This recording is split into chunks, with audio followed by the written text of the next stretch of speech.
The flagship product, the Outsider saddle, kind of a hybrid saddle, but it's still a single panel. It's still a single panel. There's really only one panel. The big difference is the separation of the waist belt. Extremely lightweight design. It's almost like a combination of a hybrid of like a bosun's chair and then like an arborist saddle. The saddle also comes with the HUNTLYTE dump pouches, and now you can attach your bow pull cord. You now can tie it onto here and then just dump it right into your pouch as well. So showcase some of the features. It's pretty large, so much so that I think this is like 25 feet of 9.4 millimeter diameter rope. You still have an entire hand worth of room in there. Some of the other features are the daisy chain on the front, so you can connect stuff on, whether it be a layer or a platform. On the back, what we have is a lot of different attachment points to be able to carry it as either a chest pack, a fanny pack, a messenger bag. So it's a pretty good size and it's pretty versatile. Just a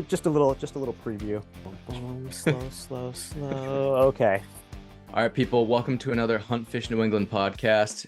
If anybody listened to the New Hampshire Outdoor Expo podcast, this is going to be a familiar person. This is AJ Hunter of HUNTLYTE out of New Hampshire, and we met at the New Hampshire Outdoor Expo.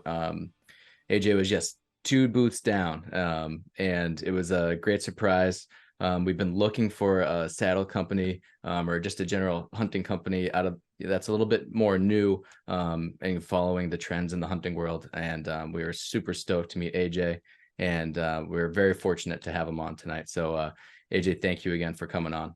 Yeah, absolutely. You're welcome. It's a pleasure to be here. Thank you for having me on. I mean, running into you there, that show was a last minute, attendance for me, and I scrambled to get there. So I was fortunate to be there and to have a short conversation with you there as well. And, very grateful for you having me back on and helping me kind of spread the message of what I'm doing and getting out. It's, it's challenging, challenging being the new guy in town.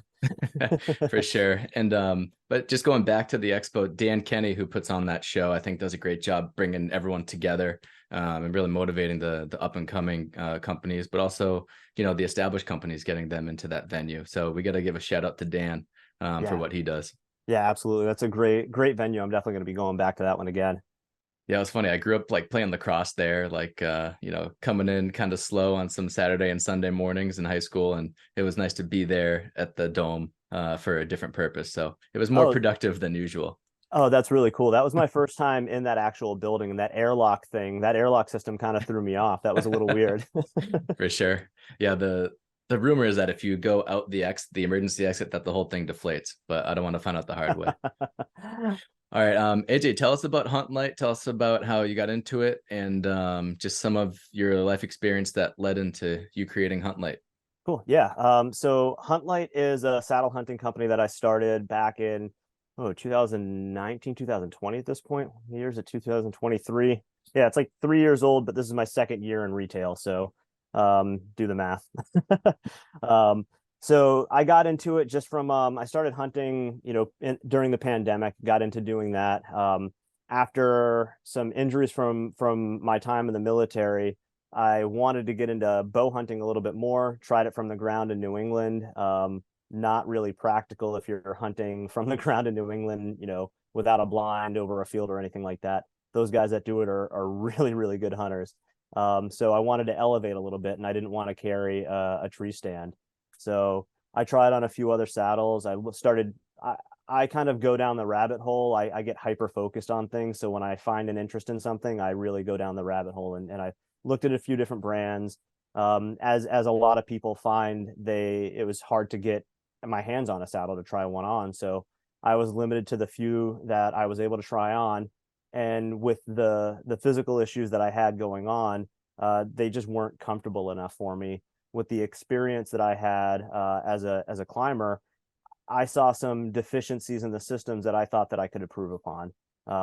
And that wasn't necessarily my idea from the beginning. A friend was like, "Hey man, with all your climbing experience, you have some really good information here. Why don't you try starting a company?"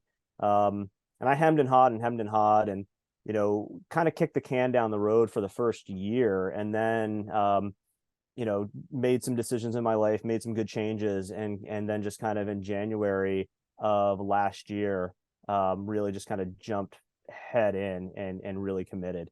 and you know, finished the designs, got everything tested, and have just been, are you familiar with Stephen Pressfield at all? And some of his writing. He talks a little No. bit about, I think it was The War of Art, and he talks about the muse. And as a creator, which is a designer, that's what I am.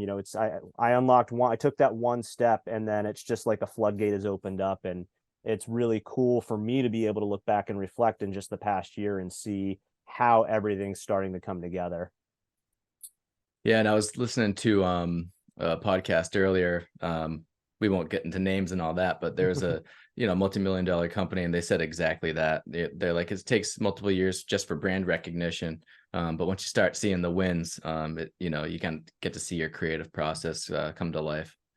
Yeah, I mean, there's one product that I was a few days ago working on it. I put it all together, and you know, I don't really care. I'm gonna admit something that most people don't admit in the public space. Like, I started bawling my eyes out because it all just clicked. It was really weird because I don't sketch, I don't design like most people do. I have to see that end product from the beginning, which is a hindrance in a lot of ways, because once I see that end product, then I have to go back and do all that work that I should have done in the beginning. So it was cool to actually just see that all come through. And it's like, oh, wow. Okay. The light bulb just went off, and it was like, this is awesome. This is going to go places. Well, even in just a short amount of time, you already have some products that I think are revolutionary, especially for people getting up in trees and hunting out of a saddle. Are you willing to hop right into the catalog of goods and show off a few things? Yeah. Yeah. I'll show off a couple of things. Grab. So the flagship product was, let me deal with my broken chair here. Sorry. It's all good. um, the flagship product, the Outsider saddle, kind of a hybrid saddle, but it's still a single panel. There's really only one panel. The big difference is the separation of the waist belt. Right now, I don't have the actual belt in here, but this is the lumbar portion of it. So that was something else that was revolutionary, right? Is companies last year started making their belts so you could offset the buckle one side or the other, but they weren't fully removable. Now, you can't hunt out of this with the belt without the belt in there. That's part of the whole security system. But it operates as part of the whole HUNTLYTE system that I wanted to work towards. I started out using Molly with that. I've since moved away from the Molly, and I'll get into that with some of the other stuff that we're moving to. So extremely lightweight design. If you're familiar with sailing at all, or in some of those concepts, it's almost like a combination of a hybrid of like a bosun's chair, and then like an arborist saddle is some of the way that I look at it. So majority of the way that you're sitting in it is it's on the butt, and then you have your waist is free to move. So if you want to lean back, you have to use a back band or a back strap, that we also have, or you have to have a different saddle if you want to be able to lean back in that single panel. That's what makes it somewhat of a hybrid, just because you don't have that support on the top of the hip, to help significantly reduce, if not eliminate, the hip pinch just in the design of the saddle alone, without having to have a spreader bar in there. With that, the saddle also comes with the HUNTLYTE dump pouches, and I also sell these separately as well. So some of the changes that I've made this year for both the Outsider saddle and on the dump pouch. So last year I was using the 8mm Oplux for the bridge line. With testing that I'm doing, I'm moving to the 6mm tactical rappel cord. Similar strength properties, a lot lighter. And unlike previous thought processes in prussics and friction hitches, which was like a 3mm change in diameter or difference in diameter, what I'm finding with nylon and some of these other high tenacity cords is they're working like almost like a load limiter. So if the bridge line is here and you fall under load, this friction hitch will end up like popping down, and as it's popping, it's dissipating that energy, so you're reducing some of that energy transfer onto the body. So that's something that I enjoy about that I like about that change there.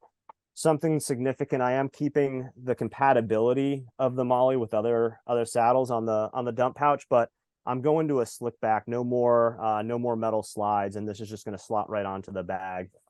That's huge. Um, yeah, trying to keep things quiet. But make sure that we have that backwards compatibility. One of the other things that somebody had recommended was, instead of just doing, 2 rows of molly or 3 rows of molly, I did 4, so you can offset it one way or another, and now you can attach your bow pull cord. If you want to run a separate bow pull cord, you now can tie it onto here and then just dump it right into your pouch as well. Oh, that's Um, clutch. yeah, Um, Give us the name of the saddle again. that's the outsider saddle. So I believe this is the one that I demoed at the expo. It is, yeah. It was, when you say HUNTLYTE, you're not kidding. It was the lightest saddle I've touched. And I did a little bit of shopping before I picked up the one that I currently have, and everything is, going away. HUNTLYTE is going to be my new go-to. I have an issue with being light in the tree. I kind of always overpack, and part of the reason is I don't have versatility in my gear. And then when I thought I was being lighter going saddle versus hunting out of a tree stand, I was totally wrong. I just didn't do my due diligence. I ended up getting a pretty heavy saddle, but it was still one of the lighter on the market. When I demoed yours, it was night and day. So you're not kidding. When you say HUNTLYTE, it is not only quality, but it is truly extremely light. Thank you. I appreciate that. I'm not going to get into the lightest or whether it's the lightest or not, but I've done a lot of research and due diligence as well, and I would argue to say that it is definitely one of, if not the lightest on the market. But I'm not going to make that claim. Other saddle companies want to make that claim, they can. Um, but yeah. So how long ago was it that you were looking for your saddle that you found it, or when you were doing that shopping around? Like, I'm the same as you. I'm on the relatively new side of hunting, and maybe about 2 years ago I went saddle, and I understood the versatility benefits of it, and it was a little bit more discreet in my opinion. But I picked up something that was very popular. It was probably the most marketed or heavily marketed saddle at the time, and it's still a good product, but I want light. I sweat easy, and I want something super light going into the tree. I don't want to sweat a lot. And that's a big thing for me. Maybe it's because I was a goalie in sports and I'm not like super well conditioned or something. But yeah, once I tried on yours, I just knew that that's what I needed to give me hopefully somewhat of an edge in the field. Yeah, well, that's one of the things that I think was, lacking in the industry, and in the industry as a whole, right? Was 2 years ago, where could you go to find a saddle? Yeah. It was really challenging. Now there starting to be more demo days, there are events. There are a few people that are going around and showing off their saddles. I don't know if you mind me doing a couple of shout outs. Please do. Matt from Matt Hunts Adventures, he's doing a saddle tour. He's going around to all the big shows and going around to different places around the country. There's the Southern Hunting Public podcast guys. Those guys take care of the Southeast region, and they do their saddle hunting tour as well. It'd be cool to see some conglomerate of some of us up here for like the mid coast, whatever that area, DC area is called, and then like the New England area, somewhat that could cover here for doing a saddle tour. But it's a lot of work for somebody to go and do that. It's a lot of energy and effort that people have to put in. I think the best thing that we have going for us, and I think it's going to be the best thing that we have going in the saddle hunting industry, and honestly one of the bigger ones in the hunting industry in general, is hunt stock that's coming up. And that's cool that started right here in New England. Oh yeah. I mean, what a better guy to get it started than Pat Guyette, right? Oh yeah. Of course, his partner as well, but I think Pat's really, I know he embraced us, at the New Hampshire Expo. He was sending people our way. And there's just going to be so many great vendors, including yourself there. And you're sponsoring the event this year, which shout out to you, man. Yeah, thanks, man. Yeah, I'm really looking forward to being there. It's I've been in the outdoor industry in a lot of different capacities, from my time as a mountain guide, and then also like going to outdoor retailer and just being in it. And what I've seen in just that was year one of the event. Just in year one was a welcoming, a community, and a fun festival like event that is really unprecedented in anything that I've experienced in like an industry public facing kind of thing. It's really, really unique and cool. Totally agree. 100%. And you're mentioning, different regions of the states have people doing different saddle tours and everything, and it's a good way to market product, but also show off the sport in itself. Let's talk about how people can get HUNTLYTE products. Is it just order? Are you in retail? What's kind of like your value system with HUNTLYTE as a brand and how people can get their hands on it? Right. So as kind of a one-man operation right now, it's I'm a slow progression. So right now it's huntlyte.com, HUNTLYTE.com. People can order there. I believe you can order directly on Facebook and Instagram unless I didn't get the integration correct or I violated their community guidelines somehow, which anybody in the hunting or shooting industry knows that they do that quite often somehow. Yes, they do. Yeah, those are the two places right now. I'm working with developing and talking with some local retailers. First and foremost, what I want to do is I want to get out and do some public facing demo days, not just to get people in my saddle, but to just bring awareness to what saddle hunting is, get some people to get together to some of these small mom and pop shops.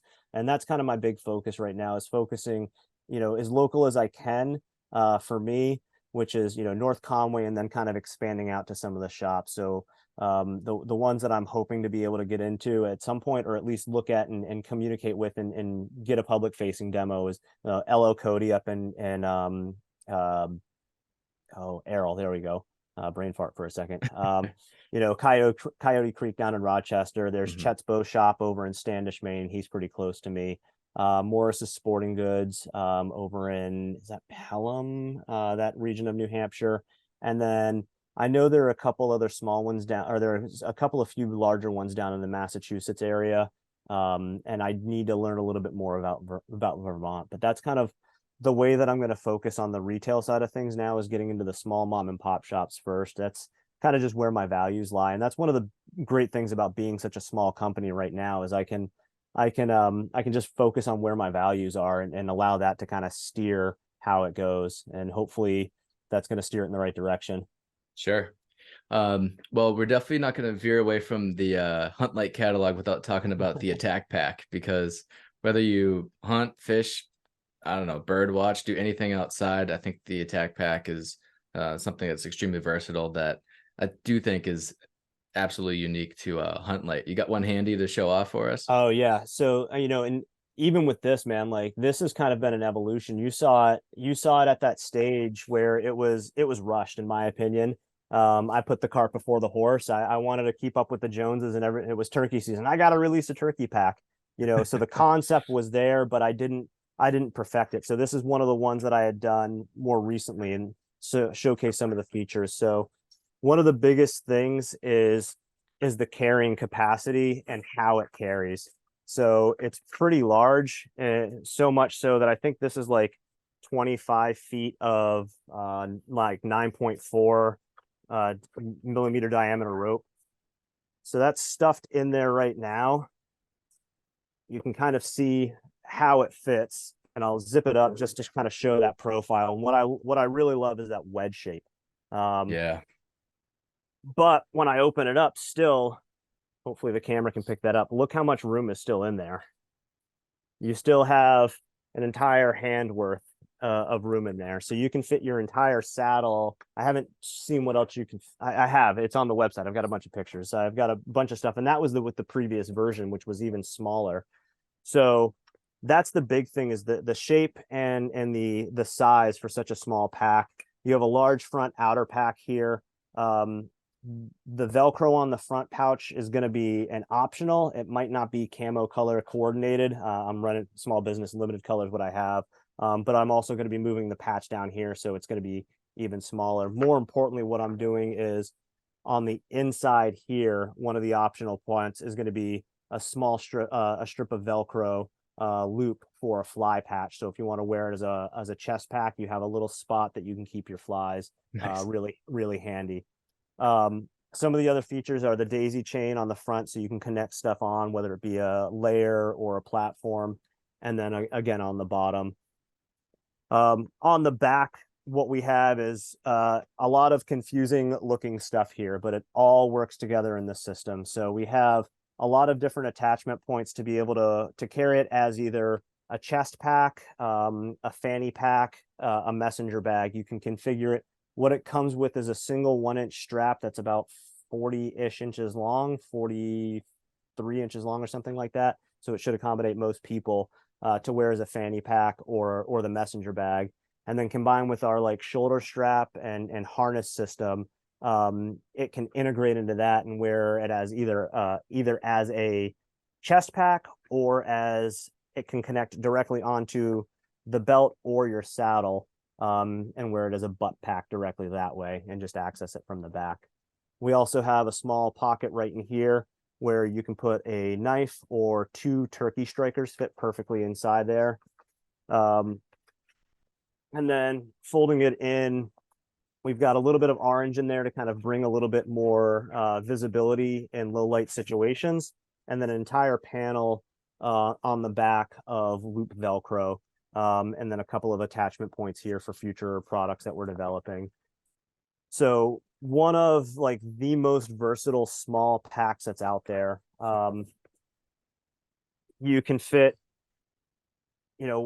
I know this is a hunting fishing podcast, but I think there's a little bit of crossover in terms of the shooting world. So just to give people size ranges and how big this thing is you can fit a SIG P320 compact in here and still have plenty of room.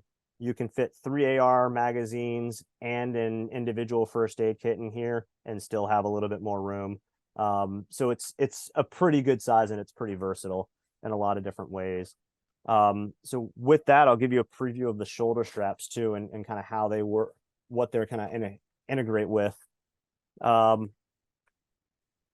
This is just kind of nothing fancy here, right? Shoulder straps, everybody's got a harness system. What is not necessarily unique, but how everything is going to integrate together. Yeah, let me just get on to the next thing. So basic shoulder strap, you can wear it as an X carry. You can use it as suspenders with our belt system here. So we were using a Molly belt before, having a little bit of Molly on the belt.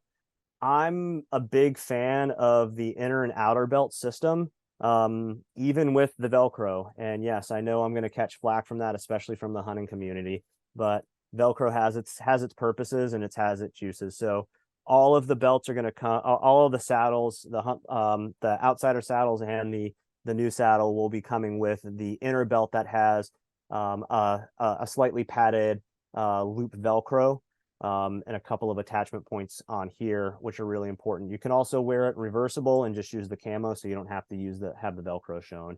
And then the same thing, our rappel ring, our aluminum rappel rings for our buckles instead of the Cobra buckles. That will work with, be careful on how I show this because I have to try and keep some of this a little secret still. So the inner belt will connect on to an outer belt system. And all of those, everything that we have, every component that we have will be able to connect onto this. So you would connect your attack pack or your dump pouch in between the two. You connect it to the outer belt, and then you don't even have to worry about, putting it on and off or leaving it in a certain spot. You can take this directly off and then throw it on after.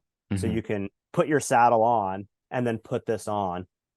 If you want to get to the tree, this outer belt system will also be able to connect and operate almost as a gear hauling system or a gear holder as well. So yes, it's going to make a little bit of noise, but when we're moving up and down the tree and we're getting set up, like, we make a little bit of noise. So a little bit of that is not going to hurt anybody. If I could figure out a better attachment system than the Velcro, I would, or a quieter, but the magnetic technology is not there yet. So with the system, is it absolutely necessary to have the Velcro if people are like, nope, I can't have that? Nope, you don't have to use the outer belt system. You can just connect the 550 cord or the cord lock system directly to the inner belt, or that's on the saddle, and just hook it in that way, Got which it. is nice. And what's nice is those cords will fit through any other saddle too. So if people have a different saddle and they don't want to use mine, but they want to, use the attack pack, it's backwards compatible with the Molly. I went on the, oh yeah, go back to that. I went wider here on this. I went 2-inch webbing here Hmm. versus the 1 inch or an inch and a half. And I did 2-inch spacing just to allow for a better bonding surface here. So the pack is actually holding, you have more connection point with the pack onto this belt than you do if you had like an inch and a half or an inch belt there. Got it. And that's the same thing with the soft belt. So With oh, go ahead. with the attack pack, what are your thoughts on using it as just a bag strapped to the tree? So when you're in the saddle, you have something facing you right there. Is that another versatile option Yeah, for the I attack think pack? I would have to, it depends on the diameter of the tree. I have to see how what the strap length would be around it. But that's something, the straps are just 1-inch straps, so people can Hmm. go and buy, if there's a climbing shop or Amazon or whatever, as long as you're not using that webbing for, safety rated stuff. I just want to Right. be clear on that. Sure. Um, and like with going back to that attack pack for a second too, that's also kind of jumped down in my mind to a little bit of a subsystem. So this is the typical attack pack, which is double lined. So you have your face fabric, which is going to be your Kedora, nylon Kedora to kind of soften the sound and everything. And inside we have the other fabric as well. Hmm. So we have the other fabric in there, which makes it a little bit heavier, which adds to the cost and everything as well too. I'm doing the attack pack light, or the attack pack light. Working in development will be the hyperlight or the ultralight version of it, which is going to be using some newer materials. And hopefully that'll be a fully waterproof, like lightweight, and quiet pack. And then I'm also looking at going and doing like the attack pack, but just not even a pack. This is just a pouch. This is a shooting support. You know, if you need to go on a backcountry shoot or a backcountry hunt, we have, looking at all these shooting bags, they're wedge shape or they're fortune cookie shape. Well, this is a wedge shape right here. It's just fill in. If you're going to be going on a backcountry hunt, I would take whatever dry goods that I'm going to be carrying, rice, beans, all that kind of stuff, and just pack them in here. And then I've got my shooting bag and food bag right there, and I'm good to go. Perfect. Yeah. Anything else in the works that you can show off, or I I want to think there give was, I don't want to give the whole farm away. yeah. Oh yeah, that's where those were. So, um, if people are familiar with like the Alice system or the load carrying equipment system, it's an older, like the 90s version or 80s and 90s version of military equipment, the big thick like webbing belt and the suspenders, that typical thing. That was one of the first pieces of the equipment that I was like issued when I went in. So I'm trying to take that whole concept, bring it into this hunting world, and that's what this whole system is going to work towards. So with that inner belt and that outer belt and the harness system, this will combine with these other components as well. You purchase it all together as one. That way it works. You're not just buying shoulder straps that could have been with the pack. It actually has a cross purpose where with these components in here put into the inner and outer belt system, you convert that into a suspender system. And now you have basically a load carrying equipment system. So there's a little bit of crossover for, the scouting side of things, or even the tracking, winter side of things. If you don't want to wear your saddle and you don't want to wear a chest pack, you just want to wear suspenders or you want a little bit more support on your fanny pack because it's carrying a little bit more, or you have two fake hips and a bad back and you want a little bit more support off your hips. Just me on that one. You're not alone on that uh, one, man. yeah, so just trying to work on fully integrating, and that's kind of how all my background's kind of coming together on this. I downplay my time in service in a lot of ways, but as I'm developing this stuff, I'm seeing how influential all of that time and with that equipment and all that stuff really was for me, as well as my time in the mountains and working with those types of things. Um, as people are prepping for the upcoming season, and I can't believe how close it already is. Let's talk about some of your saddle hunting tips and really take advantage of your experience in the climbing world. What is your preferred climbing method, and what are some tips for people when finding their preferred climbing method? Mm. Um, I think it's situational dependent. If I'm going to a spot that's like closer to the road, I'm gonna use my the I don't even know what the best way to climb this. We need to come up with a standardization of language here, right? Where you're so the method where I'm using my climber, the seat of my climber, and I'm using that as my platform to climb up and inchworm my way up and then Hmm. rappel back down.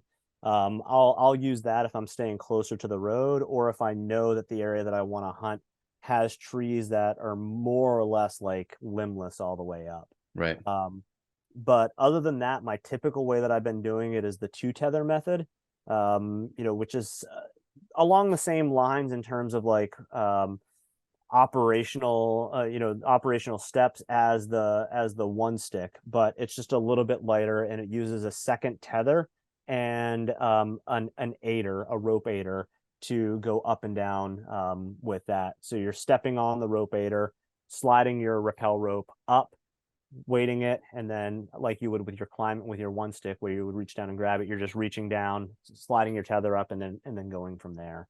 Yeah, um you had showed me a brief demo of that last time I saw you, and my jaw just hit the floor. I was like, where has this been my whole life? I don't need a stick for this.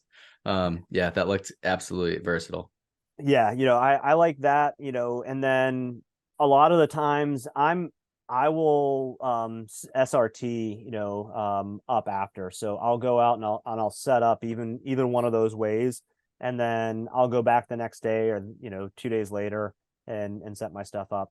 I'm fortunate enough that I live on the doorstep of the White Mountain National Forest, so I can do that on public land, and I don't have to, I basically treat it like having a bunch of tree stands, but not. It's just like a couple of small platforms and a couple of ropes.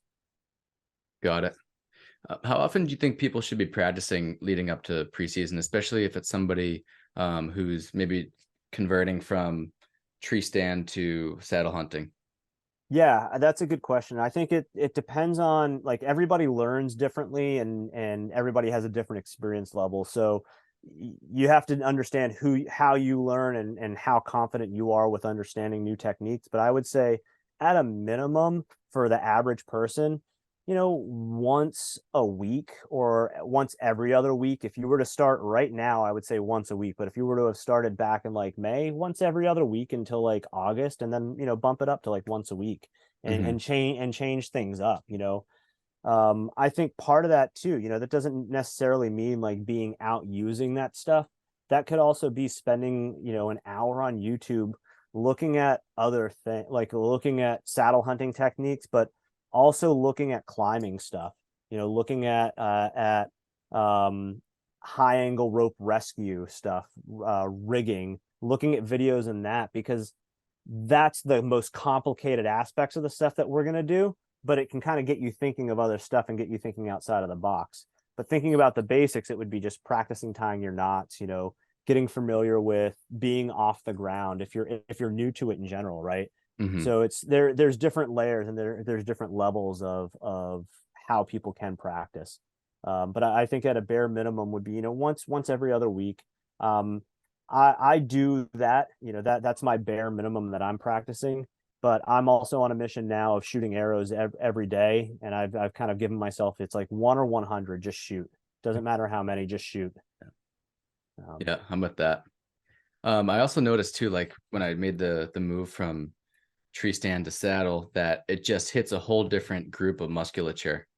And I know some people are turned off by the idea of like getting in shape for hunting, but I think just like a little bit of core work goes a long way when if you want to be like super accurate in the saddle, especially if it's offhand shot or just Mhm. something that isn't something that you practiced every time. So I think um, you don't even have to just specifically exercise. I think just the practice in itself provides that strengthening and stability.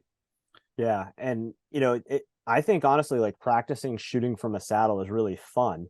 It adds a level of complexity to it. Like you were talking about the different muscles that you use, just thinking about the different positions that you're shooting from, in archery and flatland archery, we're sitting there, we plant our feet in this perfect way and we draw perfectly in the field. Like we try to execute that way, but how often does that really happen? Right. So practicing from the saddle, and I see it too. I see guys, there are a lot more guys now that are taking shots while in the seated position from the saddle versus what I do, which is I make sure that I stand up and I try and take that. So I've been practicing that seated shot, and that's a tough draw. No doubt. Your preference, platform or ring of steps? Ooh, I've not used a ring of steps, so I can't comment specifically on that. I used a small platform last year, one of the smallest and lightest on the markets on the market, and I love it for that reasons. But I also went out and I did buy a platform that has a little bit more real estate for this season. Um, I'm gonna go platform. I think it's nice just to be able to relieve some of the pressure, no matter what. We're still hanging, we're still compressing that spine, and for me, with having my back issues, it's nice to be able to like rotate around, stand up, and like stretch a little bit because I go out for a decent amount of time when I go out a lot of the time. I like to dedicate 4 to 6 hours to go out if I can, just because it's a good excuse to get out in nature, you know. Sure is. Yeah. Especially if I got a lot of stuff going on. Yeah.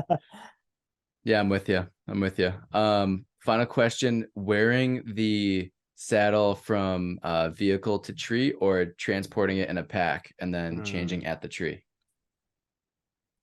That's a personal choice, but I think that um a lot of other saddles can be clunky when you wear them in because they're a Mhm. little bit bulkier. I would say that with both the saddles that we have or working on and developing as well, which I'll give you one quick sneak peek of the other one too. I think wearing those in is my preferred method. I Mhm. also like going slick with everything. I don't wear a whole lot of stuff, which is in part why I designed this. Like, I thought about doing the outer belt system, right? Is like, oh, cool, I can go in with lighter weight stuff and then just rip it right off and throw it on the tree, and I don't have to have it hanging from me. Mhm. So yeah, I'm a big fan of wearing my stuff in. I think it also adds a little bit, right? Like, tracking's big here in New England, so I think it can kind of add a level of that into it, right? If you are going out and everything's packed, and then you have your intention of going to area A, but on your way to area A, you see this sign that's like, oh, this is the spot that I need to be. Now you've just got like you don't it doesn't change a whole lot, but it just shuffles things up a little bit. At least for me, I'm like, now what do I do? Whereas this, it's like, oh, I've got it on. I'm ready to go. Let's go up this tree. All right, great. Any other hot tips for people getting into saddle hunting or prepping for the season? Um, Practice tying knots. If you don't know how to tie a knot, reach out to a local guide service. I guess if I don't, can we do shameless plugs on this podcast? Can we shamelessly plug things? You can plug whoever and whatever you want, Um, man. yeah, so I'm also like being a mountain guide too. I've HUNTLYTE is now partnering with International Mountain Climbing School in North Conway, New Hampshire, and we're offering a rigging for saddle hunting course that can either be a half day or a full day for people to be able to come up and learn the ins and outs and talk about all of the different knots that you'll need, and then and then more, as well as all of the different like fun, fancy devices and how to use all the kind of stuff. Because I think that's the big thing is people don't.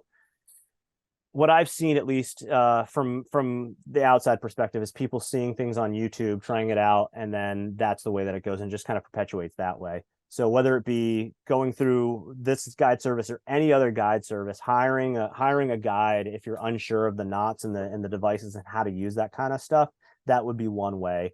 That one thing that I think people can do, but definitely practicing knots and then just spending some time in your saddle and getting used to it and figuring out the nuances and how to shoot from it. And also spending some time doing some conservation work. We're gonna get into that in a second, but I'm stuck on the knots thing. Oh, Top 3 knots people should know, oh man. or maybe top 2. Top two, man. Why you gotta dial me in so little? And overhand on a bite. Um, and Just give me them all. It doesn't have to be 2. oh gosh, no. I mean, it's really hard because there's so many, but I would say like a scaffold knot, a bowline, a figure eight, like a retrace figure eight is good to know. Um, Overhand on a bite, and then like a clove hitch is another good one. Maybe a munter. All Okay. right. That's a lot. Sweet, man. Thank you. No, I'm taking advantage of your expertise, if you can't tell. All Yeah, right. absolutely, man.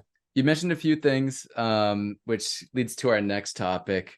You had mentioned your service to the country, and thank you. On everyone here at Huntfish New England and all the listeners. Thank you for your service.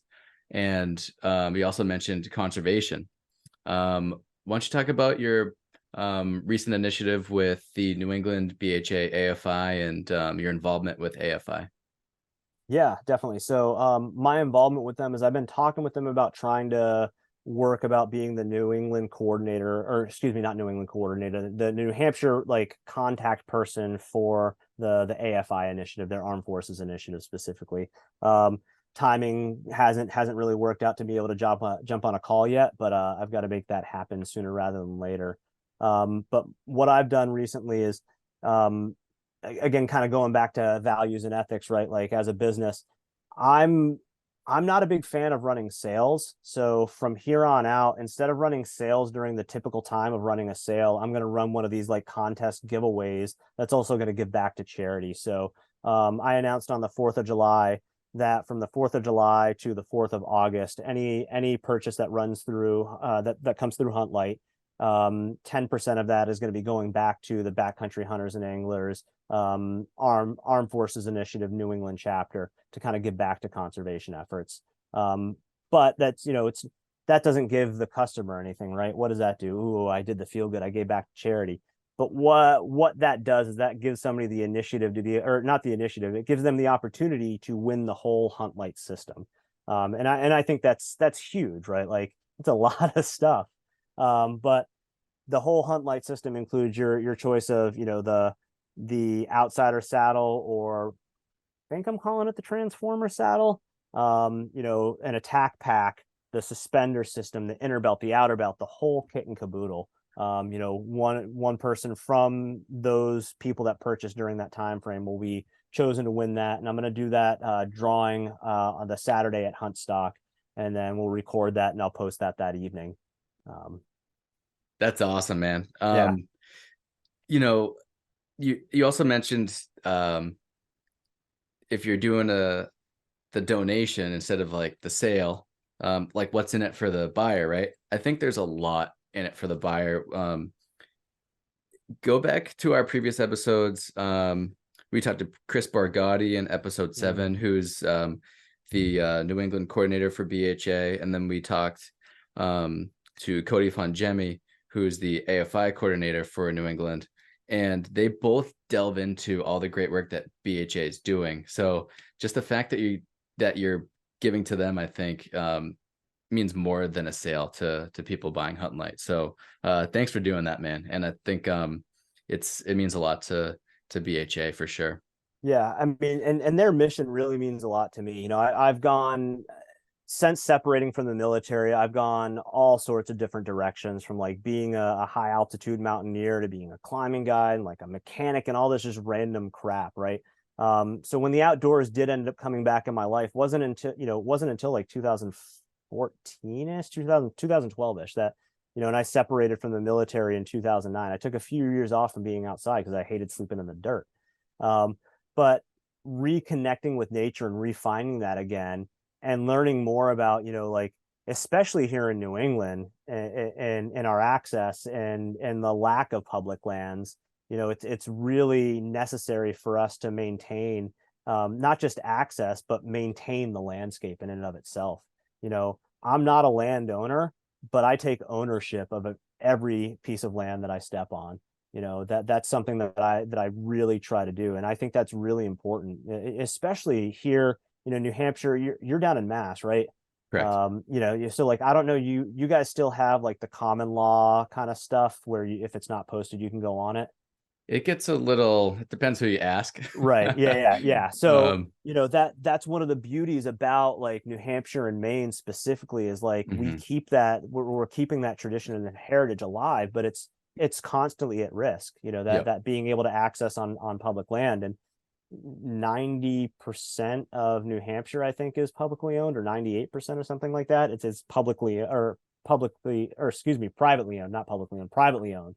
So maintaining that relationship, and then also maintaining that public land and making sure that it's not going to be used for the wrong thing. There was an initiative, a couple, not an initiative, there was something that went on a couple years ago with the VA and the government trying to bring more funds. The PACT Act, I think, is what it was. To that also had the Veterans Outdoor Rehabilitation Act or something like that. That basically bringing more funds and funds to getting more veterans outside in a therapeutic capacity. And I think that conservation, especially doing this and getting these folks that are transitioning or have been transitioned out of the service for a while back together. I've seen it doing the climbing stuff and running trips like that. There's camaraderie building, but then adding a sense of purpose with that and having the conservation mission versus just like let's go climb and let's go have fun. It's like Hmm. let's get back to our community. Is extremely rewarding and huge.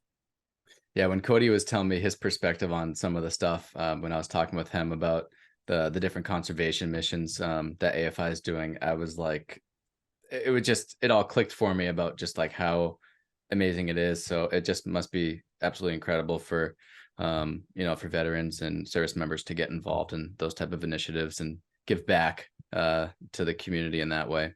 Yeah, there's this just kind of clicked with me. So I think there's a level of perspective that serving the country, and especially if you get on a overseas duty station or a deployment, right? There's a level of perspective that you gain that then when you come back, especially if you've never been to like a national park or in nature in the United States, then you go to that and you're just kind of, I was just kind of dumbfounded and blasted of like, wow, this is what we have here. This is like absolutely amazing. We must, yeah, like we need this.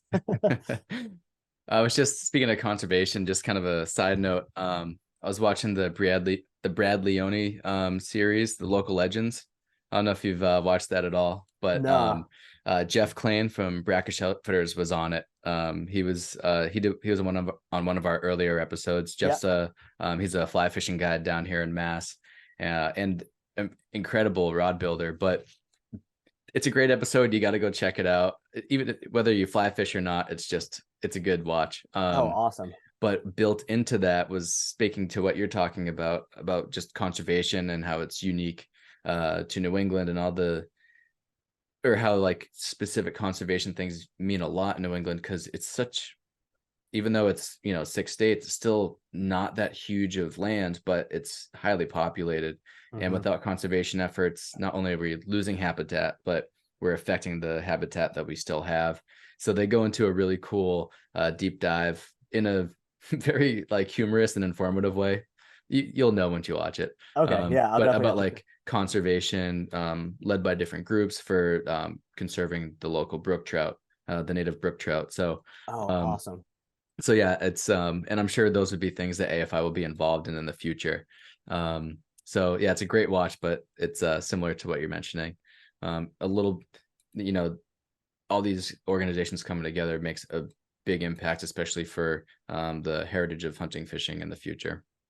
Yeah, definitely. One of the things that I really like about at least like the optics of BHA is is the optics of it, right? Like I think there had been traditionally this view of hunters as like the bumbling buffoon with their rifles and their beers in the woods, right? And I think to some extent in some aspects there's still that, especially up here in this area, right? We're in this kind of little bubble of people that don't hunt. So um I think that they're changing that narrative. Like, we're presenting and showing that hunters are all different people of all walks of life from Mhm. all different backgrounds, and that hunting is for everybody. And that's what I really like, because that's one of the things that I really think everybody needs to remember is like, we all had to be hunters to get here. That's right. Yeah. And like everything we're doing now is what the indigenous people were doing to survive. And what I mean by what we're doing now is, what we're doing for recreation, but Right. it's becoming people's, means to food and means to livelihood. So Yeah. yeah, I totally agree. All right, let's pivot a little bit. We're gonna get to hunt stock in a second. Um, I've been asking a lot of guests, with them being business owners, different questions. So I'm gonna throw a few at you. Uh-oh. Um, More your perspective and different tips you might have. So first one is, what does it mean to you, AJ, to be a small business owner, providing an American-made product? At this point in time, that it doesn't have as big of an impact on me because I'm so small still, if that makes any sense. What it does for me though is like this has given me a sense of purpose to do. So, if I didn't have this, what would I be doing? If I didn't start this business to be making products here in America, what would I be doing? I'd probably be getting up into it like no good. I'll tell you that right now. So that's what it means for me, is it's like it's a way for me to find a sense of purpose, and it's also kind of helped me shift my views a little bit more. Like I live in North Conway, or I live in Conway. It's a touristy town, but it had to have infrastructure to survive at some point. And then if I look historically, what else has been here? Wild Things, Chuck Roast, Ragged Mountain Equipment, Limmer Boots. Like there's a lot of history that has been here in terms of this type of industry, soft goods, hardcore, outdoor stuff. Um, and that's really cool to kind of be a part of. And I see this new revolution, this new industrial revolution that's happening here, and I want to be a part of it, because I think it's a change for good that I want to be a part of. Excellent, man. Tips that you have. I mean, you like you mentioned, you're still so new. Well, you claim to be new, but I feel like you got roots already. People who want to start a business, have an idea, have a prototype in the hunting, fishing industries. What's your suggestion to them on moving forward with it? um Really think about it before you get into it. um you know really crunch the numbers, like seriously, crunch the numbers again, and crunch the numbers again, and decide if it's worth the time and energy, and the bootstrapping and everything else, that you're going to have to do to get into it. um it's a bigger commitment than I initially expected, and it's exactly what I needed it to be in that sense. So I think that's the thing, is like, business can be what you want it to be. It can kind of be a hobby, or you can kind of take it to that next level. And I'm at that point now where I'm like teetering towards that. Oh yeah, I've been like kind of thinking about it, at least in my mind, as like a hobby. When I know that I want to turn it into a business. So it's just recognizing and accepting that, like, yeah, it's going to take a lot of really hard work and long nights, and that's what it is. So just be prepared for that. Got it. It's an honest answer, man. I love that. And if this is where you're at as just a hobby, I can't wait to see when you're doing, you got some people working for you and you're going full tilt. Yeah, me too, Um, what are some skills that you wish you had developed prior to becoming a business owner, that you think people should get ahead on if they're going to start up a company? man.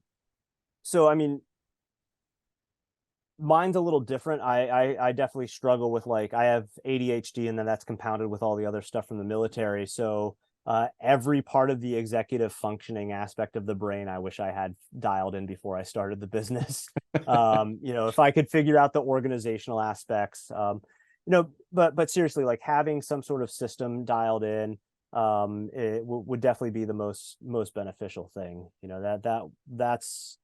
That was the hard thing for me, is like, it's the back end. I can design all day every day. I enjoy that process, problem solving. is really cool to me, but having the discipline to sit down and like organize a spreadsheet and do all that product description stuff. Yeah.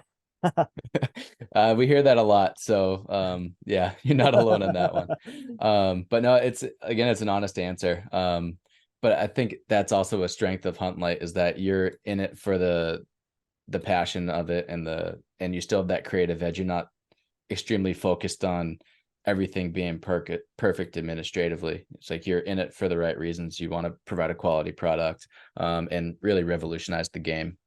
Yeah, and that's only a part of the mission for me, man. Like my big mission is I see two sides of this. There's HUNTLYTE, the manufacturer, and then there's some sort of educational you know, side of the house where whether it be a guide service slash training center, or you know, that's thinking way farther in the future than I can even fathom, or just like educational online content where I have this unique experience of being a mountain guide and being familiar, you know, intimately familiar with all of these different systems that people want to use. So um, I feel like that needs to be shared. That's the big thing for me is like I like designing the products. I like talking to people about the products. I'm not a big fan of the sales aspect of things, just because of what our culture has kind of turned it into. But I think if I can shift that narrative on that, and the way of doing that is like not focusing on the product and like, hey, buy this product. Like what the pitch that I did earlier was so awkward because I don't like doing it. You know, and instead I'd rather educate you on like ways to do things, have you try the product on, you know, try it out, tell you why I did it this way. And if you like it, you like it. If you don't, you don't. But hopefully you at least came away learning something from the experience. And I think that's part of the reason that I was so comfortable like saying like I'm gonna drop the saddle I currently have. It's even though it's like a well-established company, like in meeting you, I learned more about saddle hunting in 5 minutes than I did with all the videos I watched from the previous saddle company I had, and being able to try the product on and to see climbing from a different perspective. Because usually if it's not a hunter who's talking about climbing a tree, it's an arborist, but Right. not so much people with your background and like the mountaineering side. So yeah, I don't even care what the price is. I'm getting one. So so don't worry about that piece. All right. So I feel like the most, the expo, at least the winter expo season is obviously over, and but Huntstock is coming up. I think this Mhm. is I can't even say enough good things about Huntstock and Pat. So if people don't know about Huntstock, it is essentially, this is my point of view, it's the biggest, it might be like the one and only hunting festival and festival geared to the hunter in all of New England, maybe the Northeast in total. You're not going to find this many incredible sponsors and passionate hunters in one spot this summer. So it's coming up. I believe it's just looking at the calendar, August 11th through 13th. And is it Westminster, AJ? Do I have that Yep, right? I Yeah, believe and so. I think it's Wildwood Farm is the name of the venue. Um, Yeah, that is a great venue. I am stoked to go. So people check it out, get your tickets. Huntstock, they're on Facebook, they're on Instagram. All the links to getting your passes are there, and there's door prizes. There's just a lot going on, and the guys are doing an awesome job with that. And we alluded to it earlier, AJ. You're sponsoring the event. You're one of many sponsors.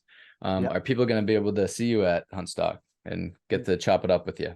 Oh yeah, I'll be there. I'll be there. Highly caffeinated. Nice. Hopefully staying dry, if not underneath a tent because it's been pretty wet up here in New England Oh recently. my gosh, yeah. So yeah, we're pretty excited. We're gonna be giving away a saddle and an attack pack for the door prize on Saturday, and I gotta see if I can do one for Friday as well. But yeah, definitely gonna do the combo just so that way people have the idea of what it's like working with the system, the beginnings of the system together. So those are incentivizing people, and we also got some special stuff planned at the booth too. That's one of the things that I think Patrick and those guys over at Huntstock events do well is they encourage the vendors to, be unique with how we show up. They're not restrictive like some of the other shows are. Hmm. Some shows can be very like, this is how it has to happen. Those are some of the larger shows, and not necessarily in this industry that I'm speaking about. So it's cool to have that, like, oh yeah, be creative, be unique, get people there. We want people to be engaged. That's the big thing. So if they have a setup in the same area, which I think they will, um, I think that it's going to be really cool having some people being able to shoot from the tree. Maybe not necessarily a compound bow, but maybe a kitty bow or a suction cup bow or something along those lines. And maybe they'll win a prize. Who knows? I don't know. I can't tell if that's going to be a thing or not. If they win a prize, if they hit something, I don't know. They have to show up to Huntstock and find out what It's they only can win. one way to find out. um, Shameless plug on my end. People go back, listen to episode 6. That's with Pat from Huntstock, to learn more about the festival. But it's worth it 100%. And it's a great place to go see AJ at work and see HUNTLYTE products in the flesh. All right, AJ, anything else you want to cover before we wrap things up? The last thing that I want to do is I want to try and convince people a little bit here, at least open the door a little bit. We're used to climbing on ropes like this, these staticky, super strong, stiff ropes, and not super stiff per se, but strong ropes. I want people to start climbing on a dynamic rope. Um, if I can convince people to do that, here's the thing, right? Like, we're supposed to be working in a static environment. We're not supposed to have slack introduced in the system. But if you one stick, or even you just climb on climbing sticks, how often is it that you have a little bit of slack in your system? If you're just sliding your anchor up, I don't use a lineman's belt. I slide my anchor with me. So that's how that happens, especially in like the one sticking, right? So that can happen. There are times where we can generate that slack, and all of the weight that we have when we fall in these statically loaded systems, or in the with like these materials that they don't have any stretch to them, our bridge lines, the lines that we're climbing on, all that force has to go back to it has to go somewhere, and that somewhere is our body. So I'm starting to climb again. Now that I'm climbing trees, I'm starting to climb with a dynamic rope while hunting. And in terms of like just some numbers that probably aren't going to mean much to people, but like just some numbers. This 8mm Oplux is a static line. Its elongation, so the amount of stretch that it has at 300 pounds, is 3.3%. So that's nothing. This other line is in the 9.4 millimeter rope. It has a static elongation, that same, so at 300 pounds, it's 7.2. So it's not a large jump in the amount of stretch, and that's the argument for people not to do it. It's less efficient to ascend, if you're going to single rope technique, to ascend or to do anything statically on a dynamic rope. It's less efficient to do it, but it's not that much less efficient. It's only a few percentage points. But for the amount of safety and less wear and tear, if you do slip and fall, which it happens every year. Hmm. We might not talk about it. We might not like talking about this kind of stuff, but these accidents do happen. So if we can reduce the amount of force and impact that happens onto our body, that's the best. So that's why, if I can convince people to use a dynamic rope to climb on as their main line, definitely do it. All right. See, the educational pieces are already there, man. I love it. Yeah. No, it's a hot tip. And yeah, thank you. All right, anything else? Just a little preview. Yes, Just a little, sir. just a little Vanna White. Boom, boom, boom, boom, boom. Slow, slow, slow. Okay. That's all you can get. I love it. All right, we gotta end on that high note. We'll keep people in suspense. Yeah. All right, AJ, just hit us with the socials again and how people can get their hands on some HUNTLYTE products. Yeah. So website huntlyte.com, HUNTLYTE. Instagram and Facebook are both HUNTLYTE, again, HUNTLYTE. If you want to follow me on Instagram personally, it's at the_full_AJ. And then the hashtags HUNTLYTE, HUNTRIGHT. Just try and get that one going. Thank right. you very much, Matt. I appreciate you having me on here, man. This is awesome. It's an honor, man. So thank you. All right, people, get yourself some HUNTLYTE stuff. AJ, we'll see you at Huntstock. Awesome, man. Thanks, man.